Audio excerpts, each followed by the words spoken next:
Public opinion, parliament opinion, BJP side వాళ్ళు కూడా అన్నారు, మా అత్యుత్త నాయకులు కూడా అన్నారు, నీకంటే మీ చెల్లె మేలున్నదా, ఆమెను ముందర కూర్చోబెట్టున్నట్టే, రాహుల్ గాంధీ కంటే ప్రియాంక గాంధీ మేలున్నది, ఆమె కూర్చోబెట్టుమని మా నాయకులే అన్నారు. అందరం ఒప్పుకుంటాం దానికి, పబ్లిక్ కూడా అదే. దానికి కాంట్రరీ ఈయనట రాహుల్ గాంధీని కూర్చోబెడతాడంటే మస్కా కొట్టుడు తప్ప ఇలా ఏం మీనింగ్ లేదు. ఒకటే రాహుల్ గాంధీ ఇజ్జత్ తీసిండు 2039 దాకా నువ్వు ప్రధానమంత్రి కావని, ఆ తర్వాత కూడా అప్పుడు కూడా నేను హెల్ప్ చేస్తేనే అవుతావని ప్రియాంక గాంధీకి ఈయన మోసం చేస్తా ఉన్నాడు. పబ్లిక్ ఒపీనియన్ ఆమె దిక్కున్నది, ఈ రకంగా ఉన్నది. ఈయన అన్ని పనికి మాల మాటకారండి. ఈయనను ఎందుకు చేసుకురండి ముఖ్యమంత్రి?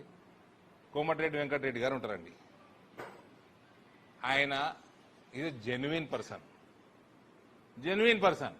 పోతే మంచిగా ఉన్నట్టు మనస్ఫూర్తిగా మాట్లాడతాడు, అయ్యేది ఉంటే అవుతుందని చెప్తాడు పని, అయ్యేది లేకుంటే కాదని చెప్తాడు, ఎందుకు కాదో చెప్తాడు, చెప్పిన మాట ఇంప్లిమెంట్ చేస్తాడు. అట్లాంటి నేను ఒక డిగ్నిఫైడ్ జెన్యున్ మనిషినన్నా ముఖ్యమంత్రిని చేసుకునేది ఉండే.